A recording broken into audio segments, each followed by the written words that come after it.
third floor. Los professors can, Alright, so you were gonna, hey Gary. Hey, man. Oh. I'm so sorry. Andy was just talking a little bit. You want to, I don't know if you can physically sit for a little while, but You mean like you can reduce the energy to yeah, sit? Or? that's Oh, the you need me to question. sit while he's talking? No, stand. I'm thrilled to sit. No, stand up. Okay. All right, so you were going to talk a little bit about something that was like relative to the decision here in YieldX. I was. Do you remember the call we had? You don't Yes, have well, to just prompt me. prompt you. Yeah. The like go long or sell. Right. So it's being a founder or being an entrepreneur is an intensely personal decision. Yeah. And so one of the things yet you're also balancing lots of different interests. You're balancing the interest of your investors, you're balancing the interest of your partners, you're balancing the interest of your board of directors and your employees. But ultimately, at its heart, it's an intensely personal decision. And with one of those decisions, only the person can make it. And so you may make the right one or the wrong one, but it's intensely personal at its core. And it's really hard for someone on the outside who may be an investor like us to say, come on, man, go for it. Because we have diversified portfolios of investments and businesses. And in fact, if you think about the concept of a diversified portfolio, I say this to founders all the time. The success of your individual business or company doesn't really affect me. What affects me is the diversification of 24 companies that I invest in over a 4-year period out of one fund. That's all you have.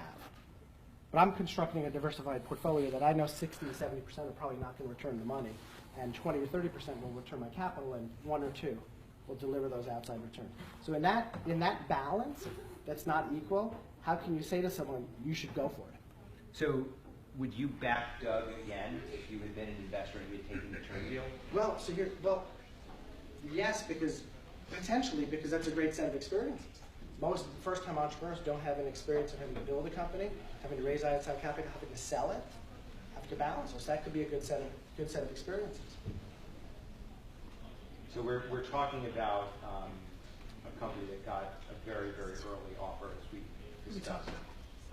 But maybe you can, so Andy gave a little bit of his background and his career trajectory that led him to a fund that wouldn't invest in his company. And you have a really interesting career trajectory, which maybe you can start. I think I shouldn't get Gary to invest in my company either. Did you try? Of course I tried. Why'd you Let me ask you a quick, I don't recall, but let me ask you a quick question. You don't recall because like it didn't even register. No, I want to get back to that in a minute, but there was something interesting that just happened. Did you ask him, would he invest in the person who, if he took the term deal, which was the early deal, right? Yeah.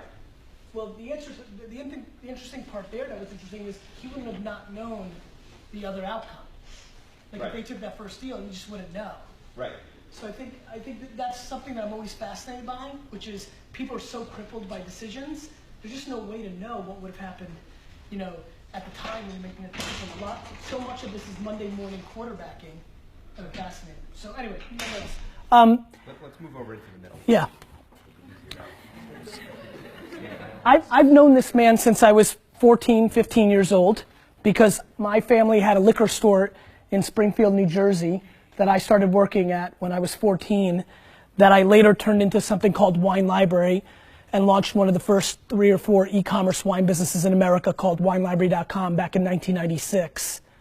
And your professor here was a hardcore wine nerd that knew way too much about not wine for such a young dude, and I was a child, but that was my whole life and what I cared about. And I built my dad's business from a $3 to a $65 million business with no capital infusion in 98 to 2003. Wait, he didn't make a modest $14 million loan? No modest $14 million loan. But he came to America. I was born in Belarus with no language and $100 and lived in a studio apartment in Queens with 8 family members. So he's very much my hero to build it up to a $3 million level. But I did it on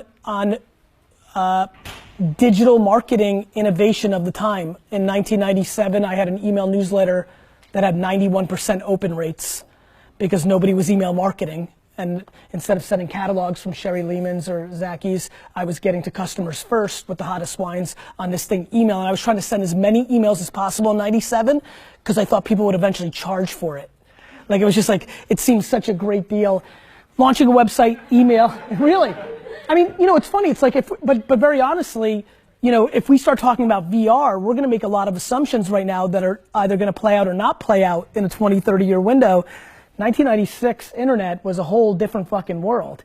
And so I kept innovating, bought the word wine on, you know, the day Google AdWords came out for 5 cents a click. That was a good bet. And owned it for a long time and just did a lot of smart digital marketing things. And then I did a show on YouTube a couple months after YouTube came out called Wine Library TV, where I sat in front of a camera and drank 4 bottles of wine for 20 minutes. And a lot of people watched that, and that's how I kind of hit the scene in the tech world.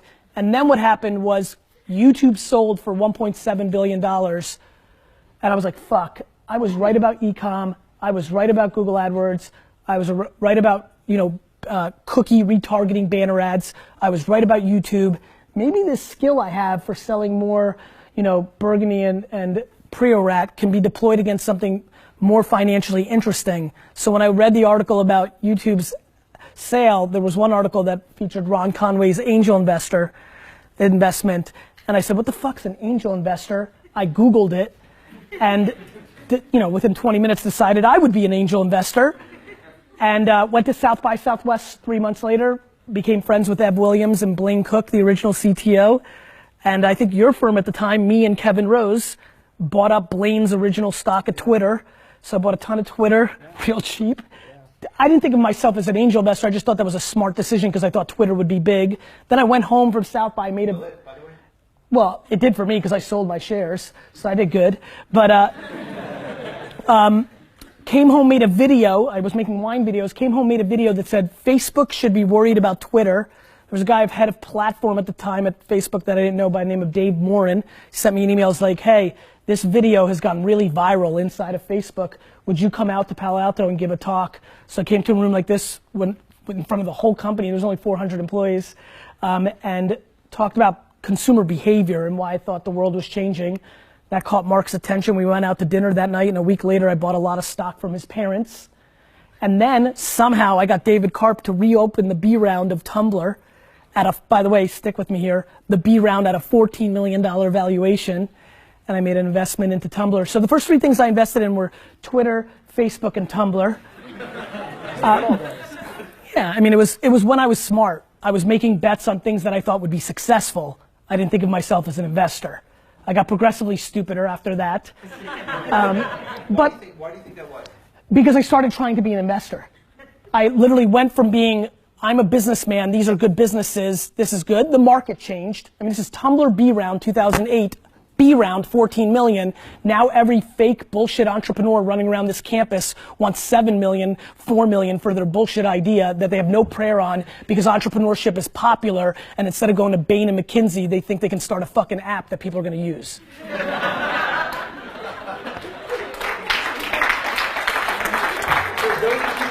Those of you who are clapping, are you clapping because you just described you? They're always clapping and laughing when I speak because it's the truth. We all know it. This is the greatest era of fake entrepreneurship ever, which makes it challenging for anybody here that wants to go into venture investing. I barely created one investment for myself last year because I'm so scared of the early stage ecosystem, because the supply and demand curve of actual entrepreneurs that can see these things through versus everybody who fancies themselves in that has broke. And so I'm just desperately, so I don't understand macro global economics well enough to understand who and why this is being held up for so long, but I'm just desperately waiting for this whole fucking thing to crash. But here's the interesting thing to me is that at a certain point, you just decided you were going to be an angel investor. You didn't know what it was, right? So you That's just right. kind of like, you just decided that's what you were going to be. I thought there was a moment in time where the internet that I grew up in, built my dad's liquor store, was starting to hit true scale and consumer behavior was about to change for real. And so things like Birchbox and Uber and other things I did well with, they were all still back in 2007 to 2010, 11 time frame, where valuations were a little, not more fair, but I would tell you that I was very early stage. We were still dealing with $4 million idea stage. The difference is the entrepreneurs that were building those companies in 2007, 8, 9, 10, they couldn't breathe doing anything else. There was no. Also, they didn't think they were going to get rich doing it. Some of them, I think some, especially the early part. My South by 2007 experience was wild. I went there, I said something about business, and everybody looked at me like I was the worst piece of shit they'd ever seen. This Web 2.0 movement, growing from the ashes of the first web bubble, these were people that wanted to change the world for real. I just wanted to sell more Peter Michael Le Pavot. That's for you. That was for you. So yeah, that's true. But they were also true entrepreneurs. Every month I meet with 15 people that 10 years ago were going to be consultants and bankers that now think the Uber of dry cleaning is their way out. So how do you evaluate that? How do you evaluate that person now compared to what you called were the true believers? So it really is interesting. I've really gravitated later and later stage because I realized my marketing talent and what I was good at over the last decade is actually far better used for things that have a little maturity to them, so where I can use my arbitrage of marketing capabilities. So I've become less interested in the very early stage because the only thing I now evaluate, if I'm going to make an angel investment, pure idea phase, I need to know that that person's, my 100% evaluation now is on the person, could care less about the idea, and I need to know if they sold blow pops in junior high. Like, I'm not kidding. Like, when you say blow pops, it doesn't matter if they sold blow pops as long as they started some business. Zuck sold, he put music on CDs and sold them in class. That salesmanship DNA, that grit, that I can't breathe without selling thing is very needed, because the other problem we have in the ecosystem, and we deal with this, is we also have a crazy reaction to failure. I've been at too many dinners where the dinner is, I went out of business, and everybody sits around the table in a circle jerk of, oh, it's great that you learned. And your view is it sucks that you learned? My view is like, fuck, I don't want to lose my money. And like, I definitely don't want to buy you dinner and make you feel good that you suck. But right? I mean, we have an unbelievably awesome culture that has a unique twist to it. Like, I don't know. Like, it feels very weird that I've worked very hard my whole fucking life, wrote a $250,000 check. The person was skiing 4 months before his company went out of business. And then I'm supposed to go to a dinner and celebrate the learnings he had in 3 years? That's broken. That's the softness of our current culture. I genuinely believe that. And do you think that's your view because, does that relate back to your upbringing? Sure. I think it's a hell of a lot easier to feel the way I feel that because I walked to Kmart when I was 7 and split toilet paper with my mom versus going to, fucking Horace Mann in Columbia. Yes. But Zuck didn't grow up that way. Oh, by the way, I'm talking about me personally. I don't think my path is the only path. I think there's killers that went to Horace Mann in Columbia. But if you're asking me the question, yes, I think that my reaction to that. Killers, you mean homicidal killers? No, I mean the slang term for real executors. Here's what I know. The balance of this ecosystem, I don't know what the class wants to do, whether build their companies or go and invest. As it currently sits right now, it's never been tougher at the earliest stage because you have just so many pretenders, and the truth is it's hard. It's hard to figure them out. I can ask you about putting music on CDs, but that's only one little tiny data point. You're really but the number of pretenders you have is correlated with the rise in the dollars available to those pretenders. And the romance and branding of being an entrepreneur. The brand equity around being an entrepreneur today is stunning. It is stunning for me to in the world, I can't believe how cool it is in real life to be an entrepreneur. And that makes a lot of young individuals gravitate towards that. Is that, but you're suggesting overall that's worse than if those young individuals went to work for Goldman Sachs or McKinsey? I am, because I'll tell you what we are not. Think the world is a better place, even with the bad ideas? No, I do not. And let me explain why. Okay. The biggest conversation that I'm fascinated by is the suicide rate at Wharton last year. So we have, in parallel, a narrative that anybody can do it.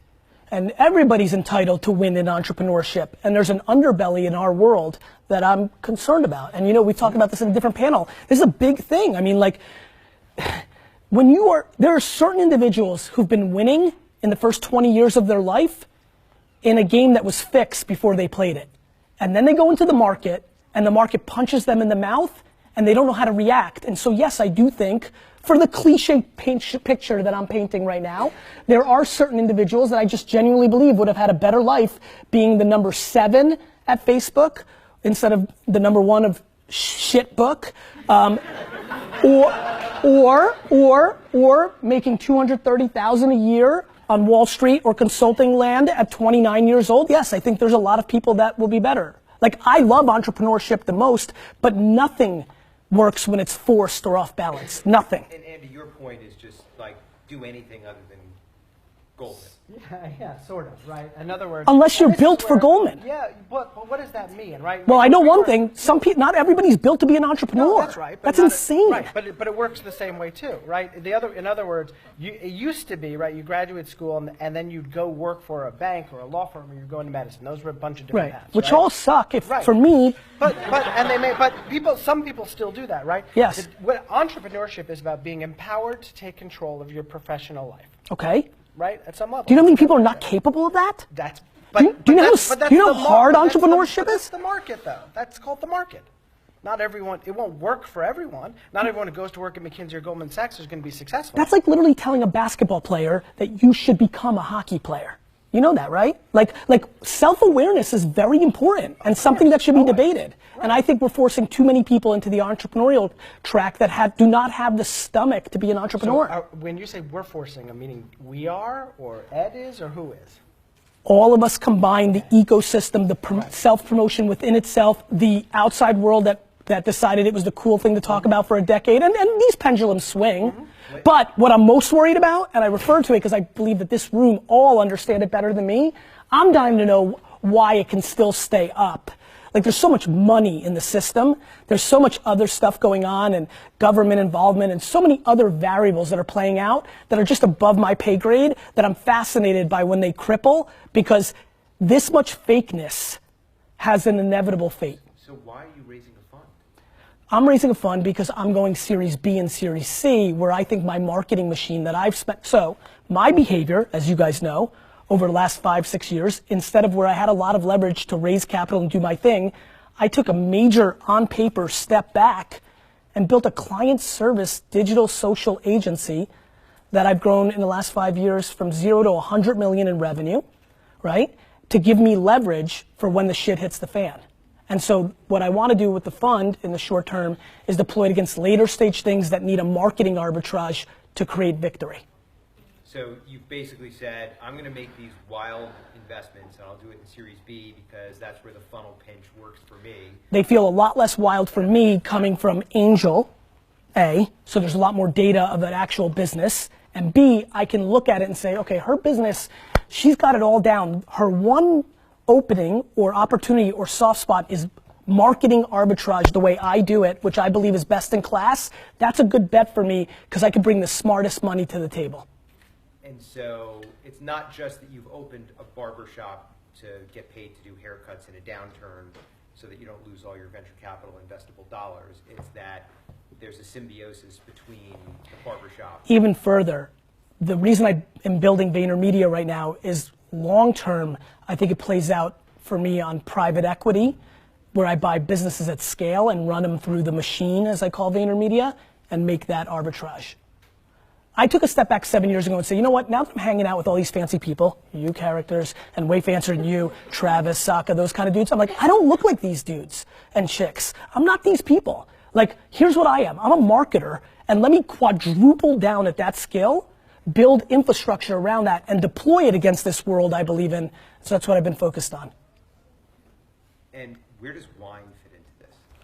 So wine fits into it in a couple of different ways. I'll get very real and transparent with you guys. And you know that you have such a unique perspective on this. My dad and I are very different.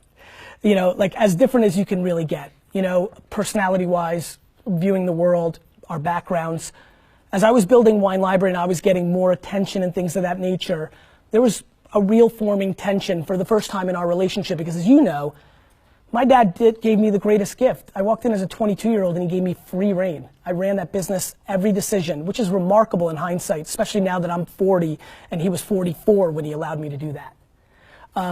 But as the narrative changed, as the business changed, there was tension between our relationship on, you know, him disappearing from the narrative within our industry. And at the same time, I'd made these good bets, and AJ, my brother, was graduating college.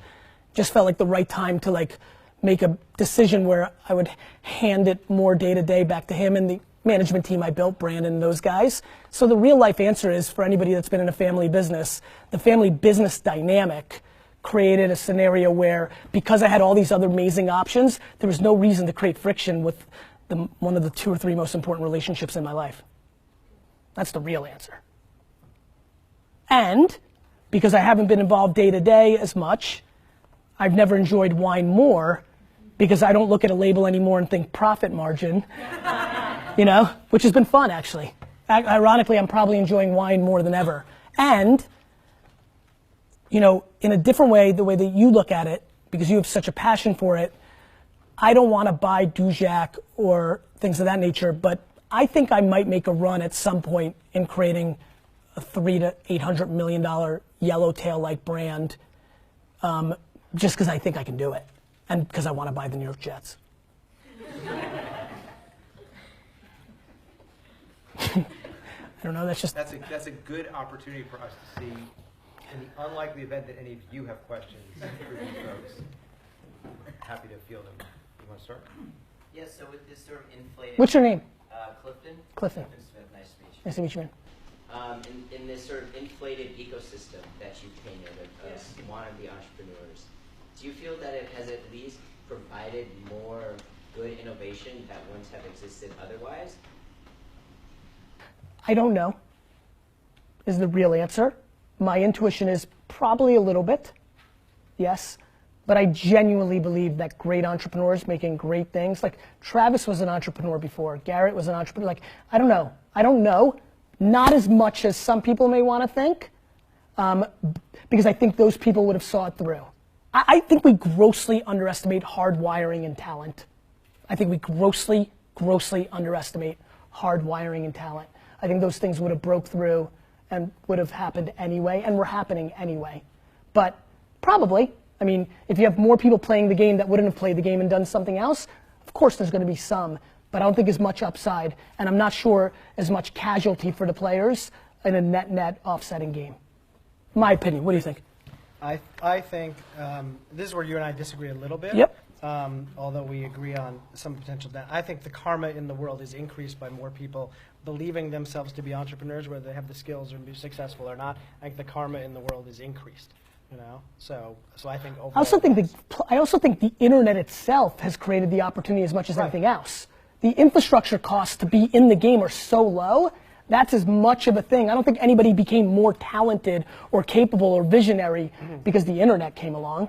I think it just exposed the opportunity at a greater level. Here's what's interesting. At the same time, that also made it much more difficult for any individual to succeed because everyone can do it. I totally agree. Right? I totally agree. Makes it infinitely more difficult for us to be investors, too. For sure. Right? I agree, but the cost of starting is so low. Zero.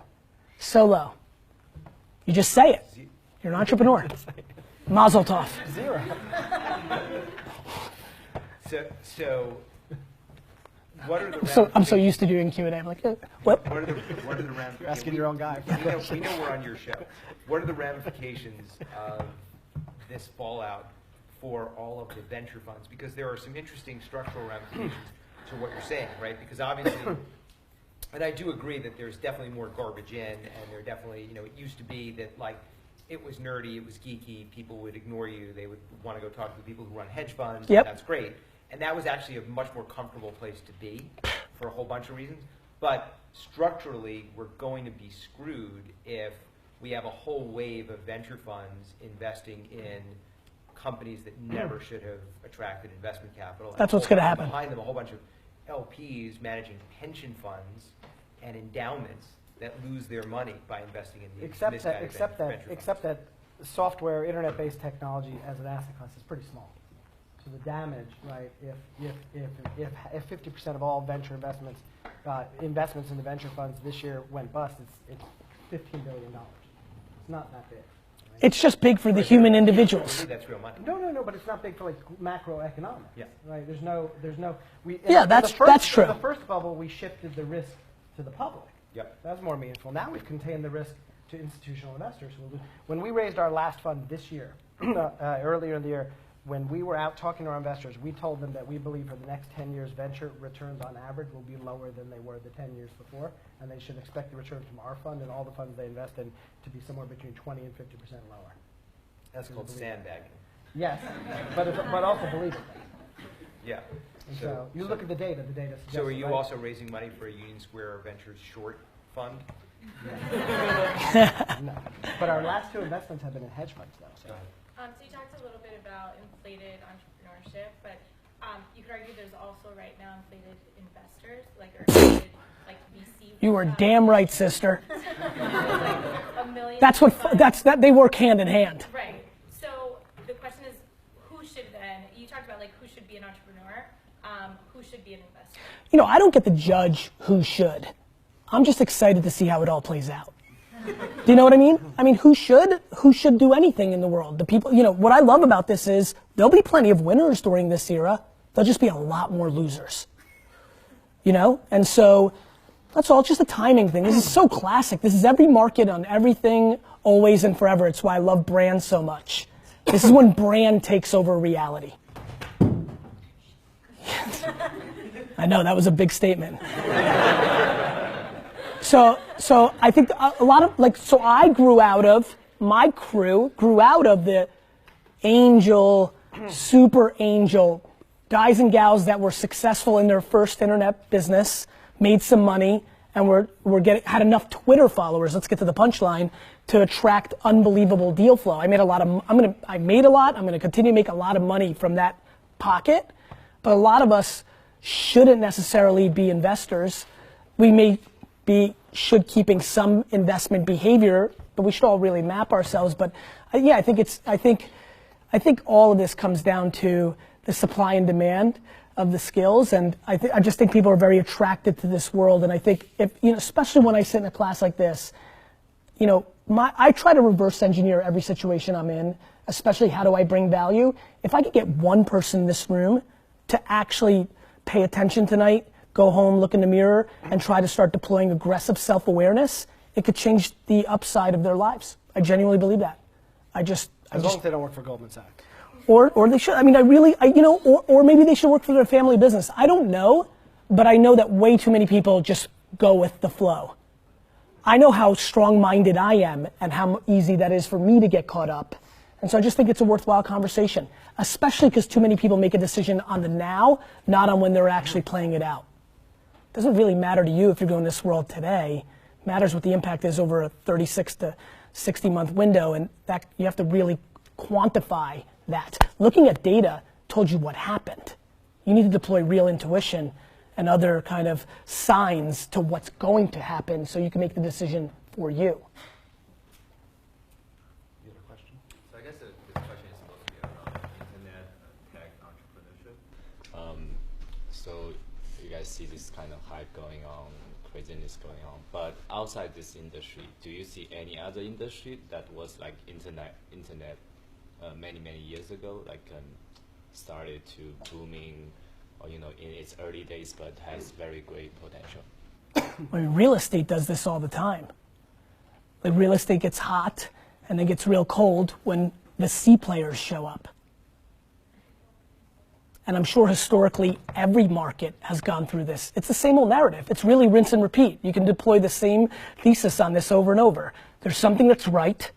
Early visionaries take advantage of it, get disproportionate returns on it. Everybody hears about it. The next fast followers move in, do sometimes all right, and then the worst part happens. Everybody shows up. So it's interesting because you're concerned with the personal cost. I am. Of that last part. Because nobody here really gives a fuck about that. macroeconomics. They care about their lives. Right. So that's what I'm deploying here. If this was the macroeconomics summit, maybe I would talk a little bit about that. But I think you can combine them, right? I think so. History tells us that that bubbles actually may not be a bad thing. I They agree. may be a good thing, right? A way to figure out the proper allocation. You mean of when capital. people? I totally agree. Right. That's the best part of the market, right? Like I really want death Right. right now. Like I Right. want shit to get carnage. Right. Because that's a good, you know. Right. Because Right. then you get rid of D players. Right. Right. You start that whole cycle over again. Yeah, I mean, like people go to these events and like party. Go ahead. I mean, like it's an ecosystem. It's a broken ecosystem. People drinking expensive wine at parties, at fucking in Aspen. It's just like, it's just my party stuff. I mean, we're all like, it's an ecosystem. So, but I think the question was like, what's the specific industry that you would encourage him to go out and attack right now? I don't know. What he means is he knows, and fuck if he's going to tell you. I don't know. And it's timing, right? Like the only thing on the horizon of arbing the internet world is the VR world, but is that 30 years from now? Like so many of our friends are going to lose a ton of money on consumer VR because they want it to be here in 24 months. It's not here in 24 months. And so, I mean, there's things that are the smartification of products, AR, like that's real. Like that's, voice space with Alexa and things that there's going to be places to play. There's micro trends within our world. I don't know, like things outside of tech, I just don't know. Or in consumer, direct to consumer brands is going to happen over the next 20 years. Like your toothpaste is coming to your house. The channel conflicts between retail and CPG, very real. There'll be money to be made. So there's stuff. But do you have the timing down? Do you know which jockey to bet on? So you talked about like printing and pressing CDs and drive and having run a sales process or whatever that may be. Like, are there certain triggers, either tangible or intangible, either of you look for in a founder to like signal that it's not one of these crap companies that you're alluding to? I met a founder yesterday, and he's going blind. And for the past 3 years, he's been building voice applications for himself because he can't see a screen anymore. Scratching he your can own only talk itch. to a screen, right? And so, and it may be a good business, it may not, doesn't matter. But for me, it's like, are you trying to solve a problem that you experienced? Are you trying to solve something that bothered you? And this is an extreme example. This is a guy that can't see a web page, can't see his phone. But there are lots of other flavors of that. I would say mine, less in theory and more in practicality. There's only two things that like right now I'm not investing in first-time entrepreneurs that have had zero success ever before. Let me remind you, most of the biggest wins in our space came from those kind of people. Like, so I don't think that's right. It's just what I'm comfortable with right now. I want to see a body of work of doing it before. You don't need a big exit, but I want to see how you rolled. Because I think some of the best companies I've invested in my last fund, the entrepreneur is dealing with the people issue.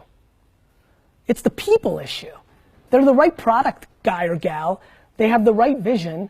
They've got a lot of things in place. They're a great engineer. They don't know how to manage people or the people issue. So, but I'm a huge fan. When I think of my ecosystem of the people, like when I really poke and prod of the internet, the entrepreneurs that have graced the cover of business magazines from our world over the last half decade, I know so many of them. God, a stunning amount of them sold shit. And I like it. And I associate with it. And that's it. Like, it's important to me because it shows a desire to sell stuff. And that's part of building a business and very black and white. But there's obviously a lot of backgrounds that people come from and win. But those are the two things I'm So are looking at. you only investing in people who've actually already made some money? Not made money, but something that I can look at and understand. Not, I have an idea and I think this is cool. So we're a bit of the opposite. We believe in the drive of the person that has never done it and that wants to succeed so badly. But So fucking cool. So It's just when you- different stage. No, it's cool. I mean, it's cool because the truth is, it just reminds everybody in this room, there's no right answer. But I do think there's a right answer for you. And I think that's something to really focus on. Not because it worked for that person you admire, but because that's where your strength lies. Go ahead. When you meet with an entrepreneur or a potentially fake entrepreneur and decide not to invest in them or the company, how candid are you with that person, those people, and how do you balance that with kind of exactly what you guys have talked about trying to help either people find their way or be frank with each other or get the kind of shit out of the system? I'm not super candid. I hate confrontation, believe it or not. And it's a weakness of mine. I'd rather not deal with the negative vibes. And so I do a really terrible, poor, non-noble job in my rejections of investments. Is that also in part because you want to keep the door open should they? Possibly, That's also a maybe, business decision as well, maybe, or maybe. because you want to keep the door open should they? It's more predicated, for me personally, it's more predicated on just my general dislike for negativity and confrontation if I don't have to deal with it. You feel like you just don't want to be disliked? Yeah, Is that why you agreed to come here? yeah, We appreciate that. no worries. I mean, I think if, time, Phil can tell them we're passing, that's just good for me. It's faster and I didn't have to like feel with the bad feelings, like, I don't know. That's my truth. I'm sure they do it way more professionally. I don't know if it's a better way to do it. We deal with, I think as an investor, you deal with uncertainty. And so you're telling someone you're not interested in their company is your perspective, and you could be wrong. A lot of times have been wrong. We were wrong about Uber. We were wrong about Airbnb. That's just part of the game. Yeah. So who knows? I was super wrong about Yobongo. What? Yobongo. I was obsessed. In thesis, I was right. I was obsessed with the fact that Grindr was going to become a male-female thing, which it did, Tinder and all that. So I was chasing that space. There was a company called Yobongo that I invested in 2008, which was People Discovery, Highlight, One. I just kept chasing all of them, and of course it was incubated inside of IAC, the one that won, but I just was convinced that that was going to be a huge winner. Why was that a category that you felt good about investing in the first place? All my money in my whole life will be predicated on understanding people's behaviors slightly ahead of the market. That's where I win. I just was 100% positive that people would date like male and female dynamics would translate the same way that male and male dynamics played on Grindr. I just was pot committed, and like I was with social, like I am with VR long term, and then it's a timing game. So I'm curious for some of the business school students that may not think of themselves as founders, but do want to work for portfolio companies in a functional role that fits their skill set. Sort of what's your thought around that, where maybe in some way we're motivated by the equity that entrepreneurs might be focused on, but it is the right role and it can be a good growth trajectory as well. Yeah, again, I'm so not interested in like my point of view carrying all that much weight. But that being said, yeah, I think that's really right. Like whatever it is that is most self-aware, if you've got that, roll with that all the way through, not what mommy and daddy or Fast Company or Zucks told you. Yeah, I mean, I think that's great. And I would tell you another thing. We've never lived in the era where you can get to that person so easily. It's just relentless attack. Twitter and LinkedIn and email, and you can get to that person. Like, it's unbelievable who you can get to if you just try. What's the best way to get to you? Twitter. I still look at every mention. Believe it or not, Twitter is still the best way. It's like 1 million some odd followers. Yeah, but I still look at those mentions. It's data collection for me. It's how I make a lot of my decisions. And so, of course, I'm going to see the person, that's I'm going to see it. Doesn't mean, Yeah. Are there more questions? Go ahead. So back to the investor side, I believe a lot of people in this room are interested in pursuing a VC career right after school, like a junior investment professional. What do you guys think about this idea? Do you think there's a lot of fakeness there as well?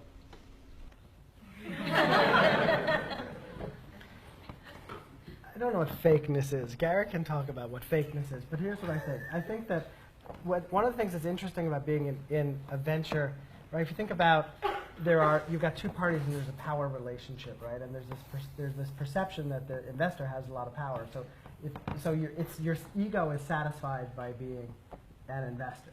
At the same time, the reality is, for the good businesses, the good entrepreneurs, that's actually not the way it is, right? It's flipped around the other side. That's right. And so, it took me, like, I had to start my company and raise money till I realized that, and I was 20 years into my career till that insight, which helps me invest now, till I realized it. I don't know how you would learn it. Problem with venture is that you don't get paid for 10 years. So you have to be willing to not get paid for a decade. Well, I mean, okay, but you get paid a lot of base salary.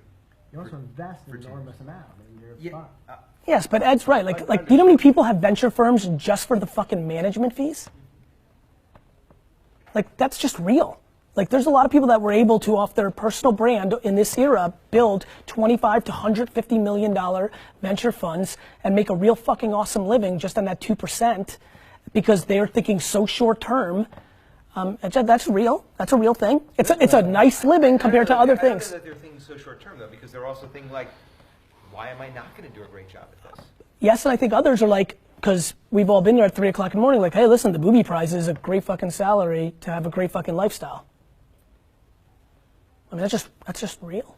That's not the market, but that is the growing, there is a subset growing market of what I just described. And the other thing is, I genuinely believe that this class doesn't have this many people in it 7 years ago. It didn't. Right. So. And they were all 7 years. Well, 7 years ago was after 08. Before 08, yeah, they were all going to Goldman and McKinsey and Bain, and it was like a third the size. The far majority of this room, not everybody, but there's an enormous amount of majority of this room that follows a certain track that makes this class have more people in it. And that supply and demand issue is the problem. It is, but at the same time, I think I believe. One man's point of view. I think there's a counter, right? The counter is, you had this up on your screen before, right? Before, 10 years ago, if you're a venture firm and you were raising money, you had your slide number 2 talked about this thing called proprietary deal flow, which was the way that you got deals that no one else could see, right? But here's the thing, they're all just internet businesses. So there's nothing proprietary. You all can subscribe to App Annie and look at the app charts all day long. Every day. I have no advantage over anyone in this room. No, that's not true. No, yes, That's not true. Sure it is. No. Wait. You're right. Of course you have an advantage over him. No, but no. You have personal brand equity and firm equity. But the entry point. Yeah, the entry point's 0. No, the entry point's the same. Correct. It used to be only I saw it, right? Right? Yes, that game is over. That game is over. Yes. Right? So the entry point. Which is why brand matters more now. Right, but I have reputation. I have a fund that has capital that will do follow-on investments. Charisma. But the you're running out of time. But the entry point. The entry point is the same. You may have an insight. You had an insight from selling wine about social media. That was the line for you, right? Right. So someone else could replicate that a different way. Someone else could find that somewhere today on Twitter, on Facebook, right? And so the entry point is the same. That means we have to do better. We have to upstand. We have to hold, our brands. Our brand equity. Or it speaks to why the game we're playing is actually broken. If everybody's looking at the same data, you all end up in the same place when the opportunity is somewhere completely else. That's separate, though. And very important. Yes. So to answer your question, that's the market to look at. Agreed. To someplace else market? Yeah. Yeah? Oh, by the way, always, right? Always though. There was somebody who had a hand over there. Yeah. Yeah, I had a question on that. So you came from Vaynerchuk, and now those guys, Nick and whatnot, spun that off in meditation. You're seeing Charlie O'Donnell do the same thing with Brooklyn, Grand Central, and a lot of the bigger ones in the middle. Is there this hybrid space developing where you do have an investment vehicle, but you're also committed to the companies and to the people involved, and you're there day in, day out? Is there more intrinsic integrity with that? I don't know if there's more intrinsic integrity. The thing that happened, capital used to be scarce, and capital isn't scarce, and attention is the last remaining asset that's scarce. And so, if that's the last remaining... What's the last remaining? Attention. Giving someone's attention and getting someone's attention. So if that's it, right, so the advantage that I may have as an investor is how I manage my attention and how I manage the attention of someone who wants my money or someone I've invested in, not the capital itself. So those things are kind of interesting. Like, no one cares more about his companies than Charlie O'Donnell. He may be a good investor, he may not, but no one cares more and spends more time with them. There's a difference between a founder, and this goes back to the case we did today, there's a difference between being a founder-led company and saying, I have a really good idea, let's go hire some young person and give them 8% of the company to go. They'll stay here, and even though they can make a lot of the decisions, they can't make all of the decisions. I get it. And I am Big Brother watching Yes. them and it's my money Yep. that I'm spending up from LPs Yes. to make this shit all happen. Yes. And they get to move out of my space when I tell them, and they get to hire this person. If I tell them that's okay, they're walking around with a card that says CEO, but they're not I get really it. the CEO. And it depends on some of those spaces, but I've seen that model a lot. And you won't invest in a company where the CEO isn't really the CEO and doesn't have enough equity in the business to make it matter. Because that person took a job. That person is not a founder. They took a job. I understand. I'll tell you the reason I really try hard is because I care more about my legacy and reputation than anything else in the world. And that's a great place to end. Thank you. Thank you very much.